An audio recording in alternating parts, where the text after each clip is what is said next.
Hello, Harry. Good morning. Good morning. Thank you for agreeing to come on the Challenging University podcast. Well, it's a pleasure to be here, and thank you very much for asking me. Well, and I'm pleased that we've got the opportunity to do this. So we were introduced by Darren, who has been a guest on this podcast. It's nice to actually have been introduced to somebody in real life. So we have met in person. But for the listeners today and the listeners to come, could you please share what it is that you do for a living and what your full name is? Because I've only introduced you as Harry. Well, firstly, I'd like to add that having met me in person, it's an absolutely amazing that you've actually asked me to come to this interview. So thank you very much indeed for that. What I what I'd also like to suggest is that I run something called Intelligence Forums, which is a business forum, which has a couple of, if you like, focus points. We're interested in social mobility, which I know you know a great deal Yeah. about, probably more than we do. And the second thing is that we like to look at regional disparities, regional inequalities in Great Britain, which I think is coming back into the line of focus. So that's great. For us, it's Yeah. never been away. And Yeah. that is it. That's what I Great. do. So simple as that. And how long has Intelligence Forum's been running out of interest? Since 2007, actually, from the day that Lehman Brothers imploded. So the Aha. day Lehman Brothers imploded, now I'm no guru, but I was in a meeting and somebody sort of said to me that there was a tremendous opportunity in Lehman Brothers imploding. Yeah. Now, I couldn't see it myself. I couldn't see any opportunity. Yeah. And actually, to this day, I think how awful the situation was. Yeah. And one of the things that was said was, well, look, we're investment managers, and there's probably a lot of redundancy payments to be had from Right. these bankers that are going to be leaving their desks. To which I replied, there isn't going to be any severance. They've gone bust, Yeah. kaput. Yeah. So one of the things I wanted to achieve was if we had information that it was, and statistics, they were the correct ones, and Mm. nobody came out with statements like that. Yeah. So to have Ah. highly informed people Yeah. that when we left the meeting, we were more informed with the correct information, which I think is obviously rather important. Yeah. And a tonic, I Yeah. think, a tonic for today's world. Sorry, Um, yes. Yeah, okay. So that's what you do today and a little bit about how it was formed. So let's go back a little bit in time. There's one thing I asked all Yes. my guests is, what you do today, but what your memories were of secondary school. Did you have any idea it would lead to this? No, I didn't.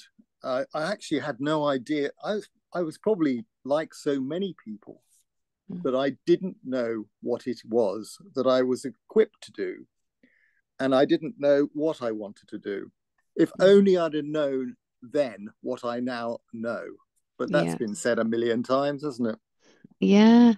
What was your secondary school like? What kind of things were you studying there? What So, did you so you enjoy? you you know, it's like all these things. You had every opportunity to succeed.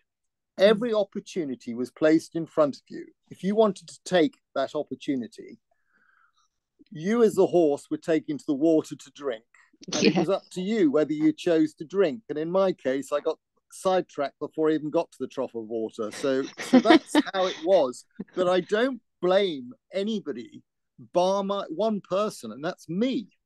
Yeah. So I think there's a lesson in that, isn't there? I'm sure there are other people that might say what I've said, but to me, that's not good enough. That's how I view it Mm. now. In my Mm. in my own mind, I think, well, that's not good enough. That's how I view it. Okay. So did you, and I'm sure you did you leave school with qualifications? Was there something that you did enjoy that they took you to that water and you drank? Well, I like cross country running, but Yeah. I wasn't good enough to make a living out of that one. So No. so I liked that. I liked drama. I liked communication. I like socializing. Yeah.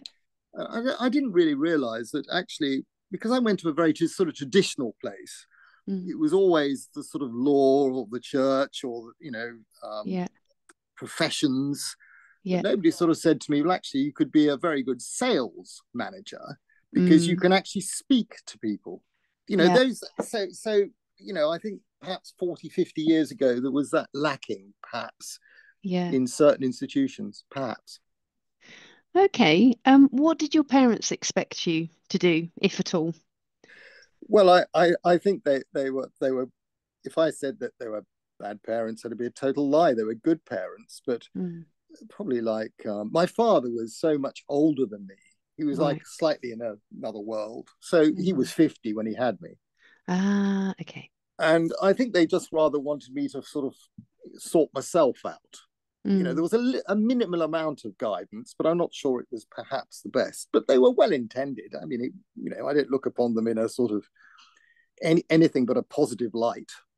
Mm. Have you Okay. heard that before? I mean, I don't know what you hear when people. Well, I think there is some, it's interesting. There are some people for whom the expectation is you start working at 16, Yeah, you leave home at yeah, 16, 18. Some people whose parents expected them to follow them into, the family business or the military. yeah. And some people whose parents were unable to get involved, show an interest, not around. So it's Mm. mixed bag, really. Yeah, Yeah, mixed bag. Yeah, yeah, yeah. yeah. What did you do post 16?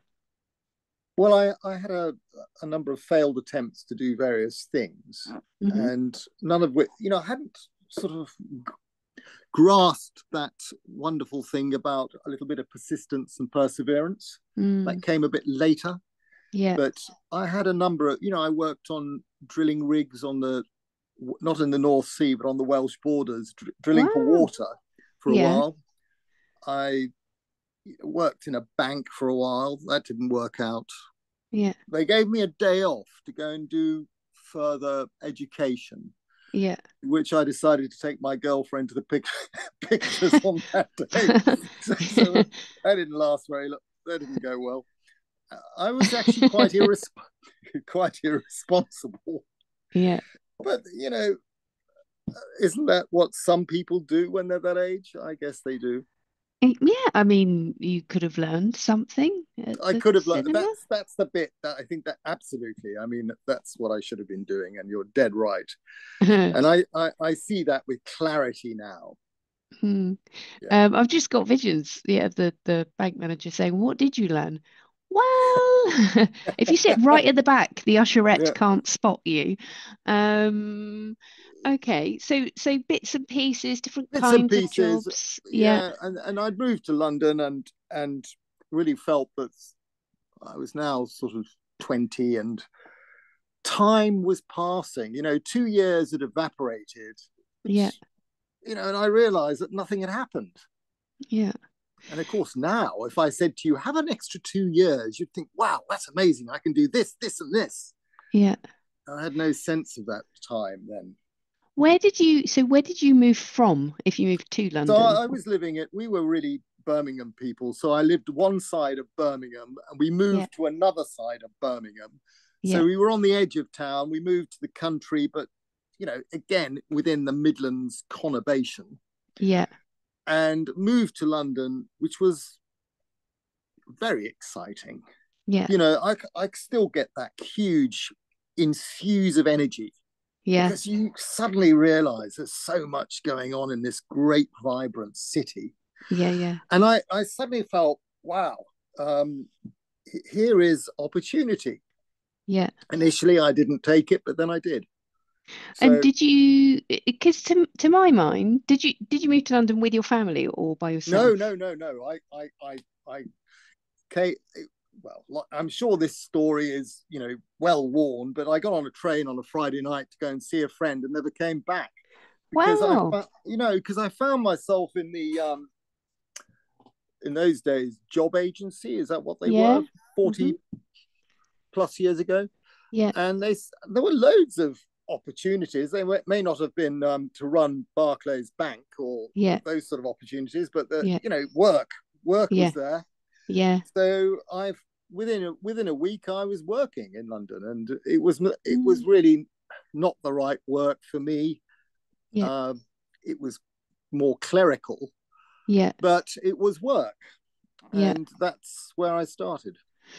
Where was that? Where were you That doing that? that was in the what was now the Norwich Union Insurance Company. It was commercial union, which Uh, yeah. formed part of the Norwich Union, and I Yeah. was in an area that was about adjusting premiums for Hmm. various businesses. Yeah. And I decided, in my infinite wisdom, to round up the premiums rather than to work Okay. them out correctly. Because I thought, Yeah. well, the commercial union needs to keep its shareholders happy, and Yeah. to put some petrol in the Bentley on a Saturday afternoon. And I thought, we need to round them up, Yeah. not round them down. And for a little while, I was the most popular person in the engineering section of the commercial union insurance company, and people were coming round saying, would I like a donut? Would I Yeah. like to, perhaps I'd like a cup of tea and that sort of thing. And then about 3 weeks later, when all the complaints started coming in, there were no offer of donuts anymore. In fact, if you like, I was now oiling the tea trolley wheels. Right. So, the thing that I wonder, and some of the stories that come out through this podcast, is that, you at 20, you've gone to London, you've gone to see a friend, you picked up some work and you've stayed. And do you think that that is possible now? No, I think the world's changed infinitely. And Mm, one, I'm not sure it's so easy to get work. Two, there'd mm, probably be a fleet of documents and paperwork, which would yeah, require, 6 weeks before you could start work, I'm sure.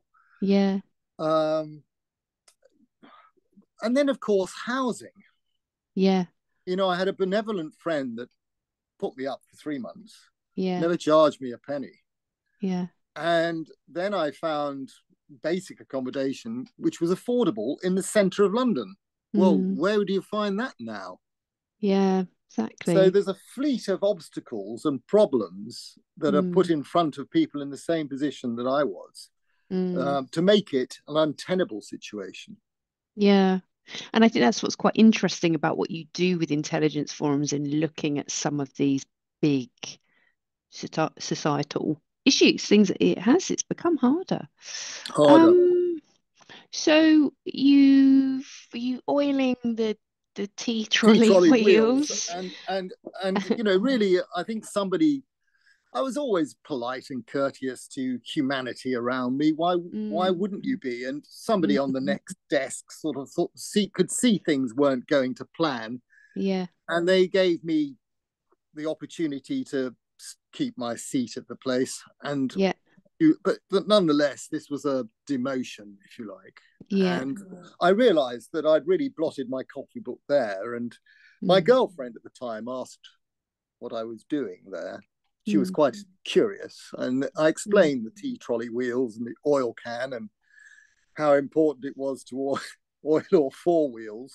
Yeah. And she then explained to me that she had found somebody else that was really doing it, and they were a commodity trader in the city, and they were out earning me by 6 times and all the rest of it. Mm.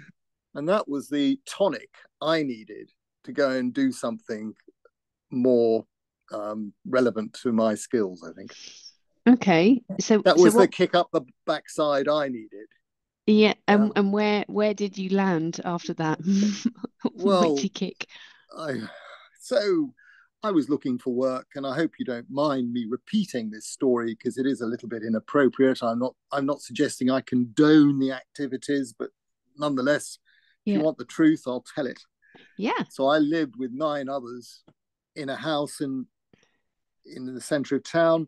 We'd got a 9-month tenancy on it. It was Hmm. affordable because they were going to renovate it. We've Ah, already explained that the whole situation was different then anyway. yeah. Yeah. I shared a room in order to make it affordable. And somebody said to me, look, you're having problems in your career. Mm. I can help, but you need to pay £5. And I said, well, this is 1980. And I sort of said to him, well, £5, what's that for? £5 in 1980. Well, it was currency anyway. So I said, well, what's that for? He said, well, we're having a party and I've got friends coming that will help you in your career, in your future. And I said, well, what do they do? So the reply was, they're marine insurance brokers. I said, well, what's that? They insure, big ships, oil tankers. And I thought, oh, that sounds amazing. Me insuring big ships and oil tankers, that sounds terrific. And anyway, the party was about a month later. And I did ask what the question, why this £5? Why do you need it now? He said, well, we've got the entertainments lined up, but we've got to pay something in advance. Well, I didn't really ask what the entertainments were. I just thought it was perhaps alcohol, food, that sort of thing. The entertainments knocked on the door at 6 o'clock, about half an hour before the show started. And I was a bit surprised to see two young ladies on the front doorstep, and they said they were the entertainments. And I said, well, what do you mean by that? Well, pardon me for saying it on this channel, and I hope that nobody is going to judge me on it, because I didn't organise it. They'd come to do a sort of striptease, you see, and I'd never met anybody in that industry before. I was quite curious. So I made them sardine sandwiches, and there was some cake lying around, and they were mighty grateful for that. And then the show started, and these people that were coming from the marine insurance sector were not remotely interested in my career prospects. They were more interested in other things. And I have to say, I was a bit disgruntled, because I thought, well, this was an opportunity for me to meet people that might help. And as so often with these incidents, the opportunity came from a totally different angle. Because there was a knock on the door. Somebody opened the curtains to see the neighbour, a woman in her 30s who lived next door. And they said to me, look, the neighbour's knocking on the door, you deal with it. I said, well, why do I have to deal with it? And they said, because you're always polite. So I'm on the doorstep, and there's this lady complaining to me about the noise, and her children can't sleep next door. And at 11 o'clock that night, she was on her third visit. Oh, wow. Okay. And she went apoplectic with rage. She said, this is absolutely unacceptable. My children, they've been kept awake all night because of this noise you're making. And then she said, what sort of party actually are you having? And I said, with a very straight face, tonight, which I don't think I can do now, tonight it's a wine and cheese. so anyway, the next day she came rushing out of the house and grabbed me by the arm. And she said, look, my husband desperately needs to have a word with you. and I said, I can remember saying to her, I said, is he a policeman? She said, no. He manages, or he actually was responsible for, he ran the whole shebang of a firm of what they now call interdealer brokers in the city, whose job was to service banks, if you like, on currencies. He said he's looking for people exactly like you, with your skills. Nobody had ever said that to me in my whole life. And I said, well, what do you mean by that? Oh, she said, he wants people that talk as much shit as you do. and I couldn't believe this. And and she gave me his number, and she said, call Nigel, call him, my husband, Nigel. So I thought, well, this is either a wind up or it's got legs in it. So I thought, well, there's nothing to lose by ringing up Nigel. So I rang him up. Shock and horrors, he was expecting the call. Wow. So I went to see him. And it was the most peculiar interview I think anybody could ever have. It was actually, in hindsight, rather wonderful. And today, this would never, ever happen. I don't believe. Except, I'm sure somewhere, but very rarely. I walk into his office. I'm shown into his actual office. And before I got one leg through the door, he clicked his fingers and said, "Work out this fraction." Didn't say Okay. good afternoon, how are you? Have you had a nice journey in? Yeah. And I sort of looked at him and I said, "Look, I'm awfully sorry, but I don't have a maths O level, and there's a reason I don't. And Mm. that's because the things you're asking me are not necessarily my natural habitat." Yeah. And he said, "Well, sit down." He said, "I gather you like parties." And I can remember I was like a set of traffic lights. I think I Mm. went from red to amber to green. Yeah. And I sort of said, "Well, yes." And he said, "Was going to put you on foreign uh, currency deposits, Yeah. going to give you a try on foreign exchange, Yeah. and you can start as soon as you wish." That was the interview. Wow. So it was. I mean, I worked out that this was my opportunity, Yeah. and I grabbed it with all hands because the irresponsible bit of me was now departed, and I thought now I need to Mm. get on with it. So And it's quite, I think there is something in there about you sort of saying, well, I've got nothing to lose, and being open-minded to opportunities mm, that might come up. And actually, it's interesting. You say you've gone to a party expecting an opportunity to come one way, and in fact, it's come about in quite another. So you never know. I suppose there is that, isn't there? You never know who might spot you something don't. in you or know someone or yeah. Hmm. So I always say to people now, because of that, Yeah. they say, "Well, I don't know if I should go to that." I said, "Look, trust me, go to it. Yeah. Don't expect anything from it, but you might just Yeah. sit next to somebody on the tube on the way in that might change your life." Yeah. Yeah. So, Yeah. And isn't that a reason to like not do everything over Zoom? She well, said on a Zoom call. no, but I think Zoom's fantastic. Mm. So anyway, Yeah, I guess you're right. It is that being open to opportunities. mm, And I think, like you say, that event where Darren invited me along, and I thought, oh, I'm going into London, it's far, it's really far. And I thought, no, I will go. And I had a really great evening, met you, met some other people, really interesting time. So you're quite right. Um, what happened in foreign exchange then? Did you stay? What? well, I stayed for 10 years, Mm-hmm. and I suppose I think there are a couple of reasons. Well, one, I wasn't making money anymore, Mm-hmm. so I got let. I suppose the word is, let's not dress it up. I got fired for not making money, Right, okay. and what I could have gone back in. It wasn't that somebody else wouldn't have taken me on board; they would. But actually, I'd spent between 20 and 30 barely seeing daylight. I'm not Right. complaining about it, but it was long hours, Yeah. hard work, Mm, and whilst the number, all this trading activity, mm, the dexterity on numeracy, mm. you had to be on it all day long. There was no sort of walking in, I'll have a cup of tea, I'll read the FT, and Yeah. I might think about doing something about 9:30. Half the day was buried by then. It was phonetic work. Yeah.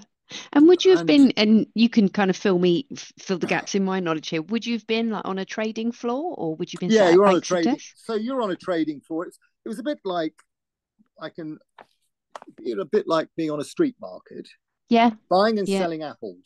Yeah. Okay, in this case, it was currency, Yeah. and banks would come on. They'd come onto a screen and they'd Yeah. say, "I want a price in X," and you Yeah. were there to supply it. And if the market was flying a Yeah. little bit, without being too dramatic about it, you had to be pretty nimble with numbers and Yeah. and pretty quick. So Yeah. I found that whilst there were lots of things I wasn't good at, I Yeah. could do. I wasn't brilliant at it, but I could do it. Yeah. And in that line of work, there was nobody that existed that was sort of so at it. because there was no Okay. job for so-so. You had to be on it or not. Yeah. And yeah, so it was exciting for quite a while. Yeah. And then after a while, I thought, felt like I wanted to change. And just before we move on from that, because I was born in 1975, but I do remember watching footage on the telly of trading floors and just thinking, Sure. oh my God, like the waving of paper and the shouting. Stripy blazers? Was there that? Oh, that was the Life floor. That was, I think, Okay. Life started in about 1982. Slightly Okay. different market, but same concept. Yeah. Okay. So how I don't want anyone to incriminate themselves. How do you maintain the stamina to do that kind of work? Three ways. So, firstly, by being young and not, I suppose, keeping yourself fairly fit. So you need Yeah. to be in bed the night before at 9 o'clock, Yeah. perhaps 10, because you Mm. might be at your desk at 7 the next morning, Yeah.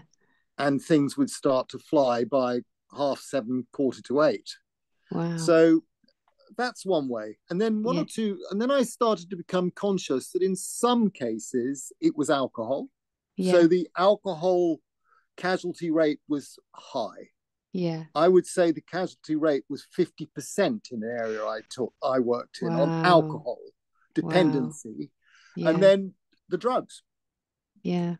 I think, I didn't see people, taking drugs on the trading floor, but Mm. undoubtedly there was a little bit of that going on. I think because a lot of Yeah. these people were 21 and 22 and 23. They were very young, so I Yeah. I, I think that there was a sort of mismatch of different things. But I don't want to be disparaging about people because they were good people and they worked bloody hard.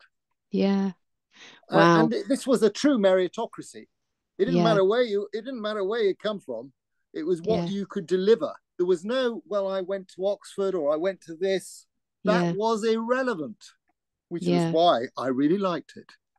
Yeah, and that was what sort of struck me. And it's good to sort of hear that directly from you because I know they would talk about like Barrow Boys making it big in Canary Wharf or wherever. And so you Oh, did get that sense that it was possible for social anyone. mobility at its best. Mm, This was yeah, social mobility, and that's why I'm quite interested in the topic because I think, well, hold on a minute. So yeah, you've got somebody that's left school, they're 16, 17, 18. yeah, They want to work, they want to move on, they want to prosper, they want a better life, and yeah, they're prepared to work all damned hours to do it. yeah, And then they have this side of them, which is like quite thick skinned, which I mm, wasn't, which I yeah, found difficult, yeah, quite thick skinned with a huge sense of humor. yeah, So there were lots of good things in there. yeah. So 10 years is a pretty good tenure, I guess, to do that. What did you Well, go I on think to I think a next? lot of people went on a lot longer, but I mean, okay, so 10 years is 10 years, and Yeah, then I when I was let go, I really wanted to run my own show, yeah, but I didn't have any capital. We'd got a young child, and my wife mm, worked, yeah, thankfully, but there wasn't the room for me to suddenly take up a widgets or nut and bolt factory in the north of England and give that a mm, go. yeah, So I found something in the papers that said, "Do you want a career opportunity without investing any money?" And I thought, well, it's yes, I I thought, yeah, well, let's answer that. I mean, today you might think it'd be a scam, but it was in the mm, Times, so I thought, well, let's give this one a go, or yeah, Telegraph, one or the other. And it was really setting up yourself or teaching you how to set yourself up in business, retail, personal financial products. Life assurance uh, salesman, they call it at the time. yeah, okay, And I think yes, you and I have a connection there because your father worked in the institution for the institution or near the institution that I work for, yeah. So he was a porter at Sun Life of Canada, right, which which is where is I worked. Yeah. yes, there you are. So he was a Uh, colleague of mine yeah. So in Basingstoke, and I was in Wimbledon. right? Okay. Yeah. Right. Okay. And so were you actually dealing with members of the public, like going Yeah, to I people's mean, really, homes and I mean, what you do is my first interview was go away. Well, obviously, I was, asked who I was and a little bit yeah, about me, and then sent home yeah, after a 40-minute interview with a whom can you contact list. Could okay, you write down 100 people that yeah, you felt you could actually make contact to regarding yeah, furthering financial service requirements for them, hmm hmm personal yeah, or for that matter, businesses? yeah. Right. And did you get to 100? Funnily enough, I did. Mm, And all I about the think network. the last 20 was, it was the milkman and the woman five Yeah, doors down who I'd never met, but nonetheless I got 100. yeah.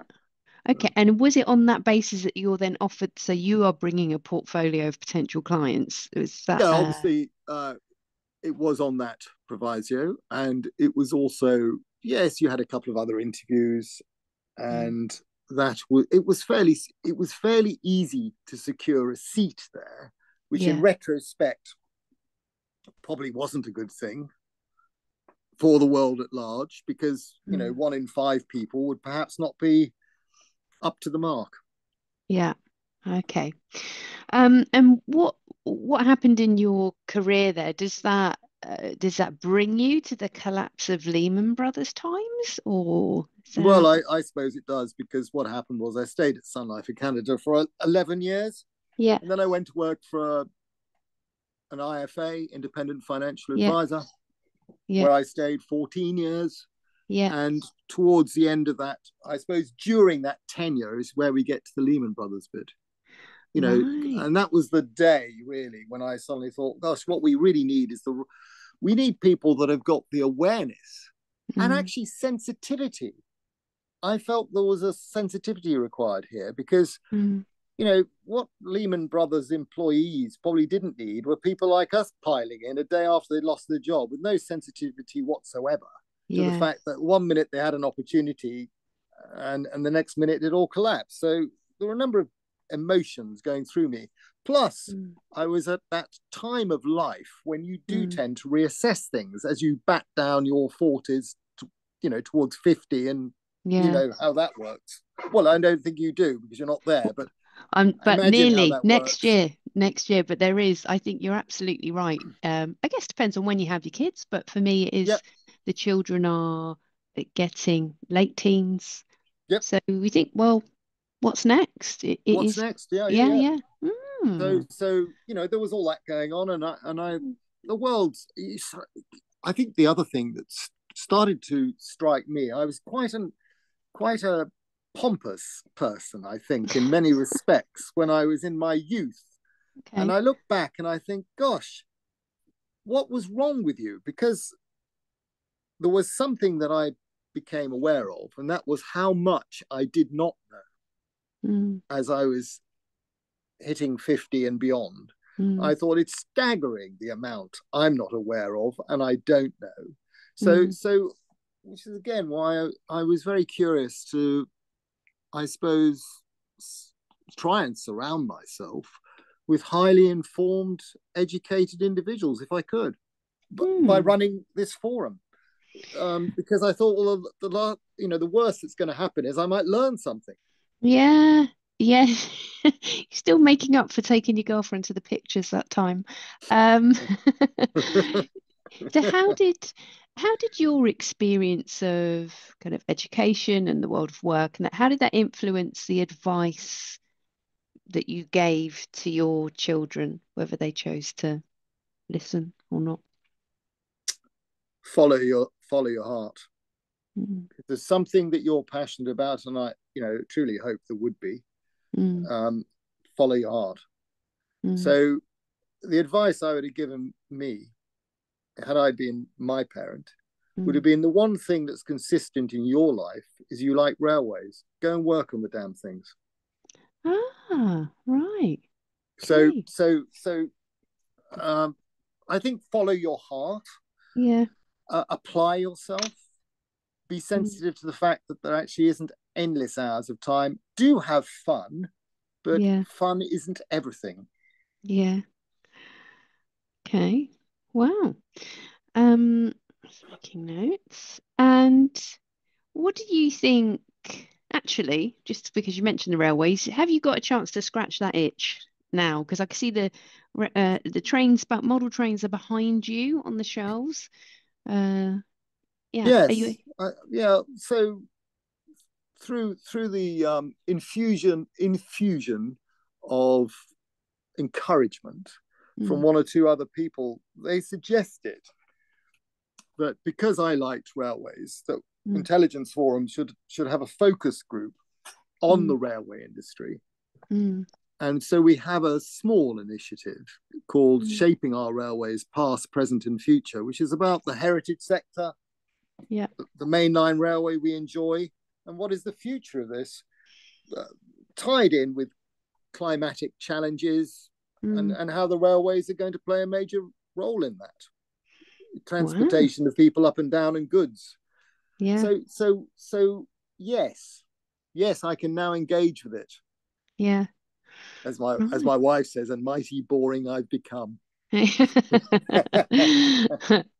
Um, and thinking about, because like you say, you've obviously still got a lot going on, and like say, intelligence forums have got your initiatives, and you bring together some very interesting people to debate really important topics. What is it that you think has kind of held you in good stead throughout your career?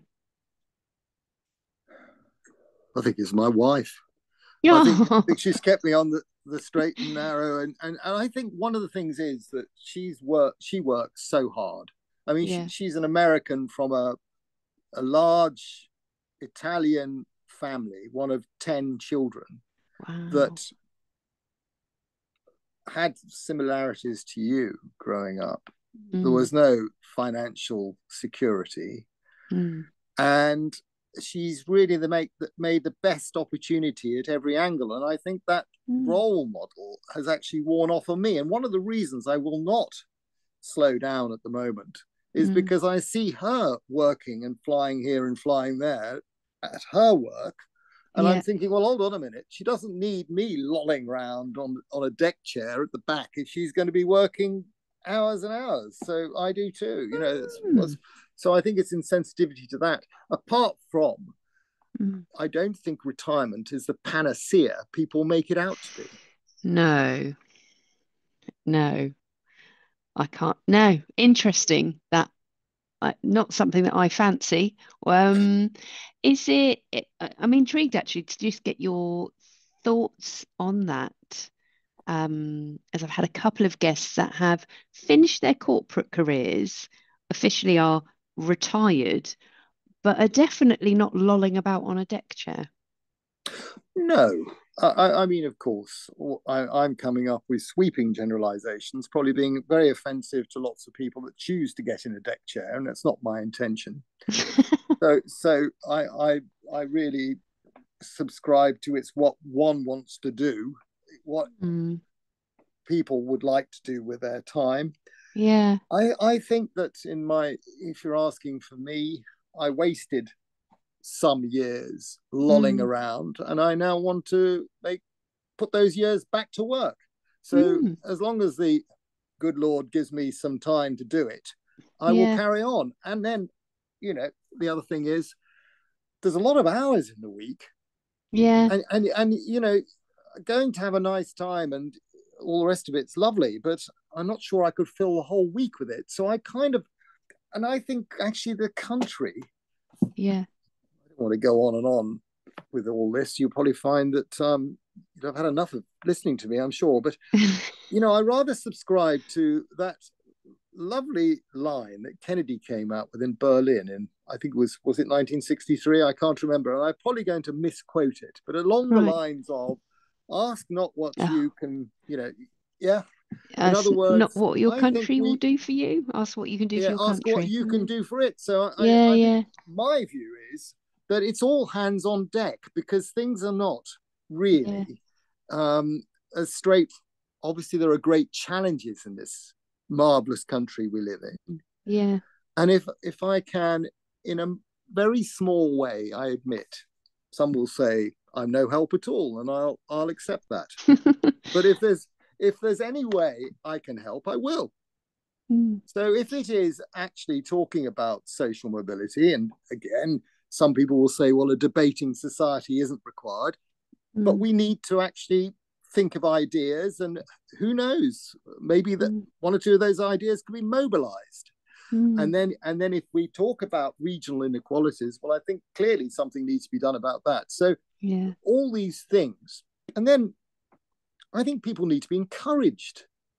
So when we talk about railways, we're not there to complain about the 506 didn't run to Guildford on Saturday afternoon and I was half an hour late.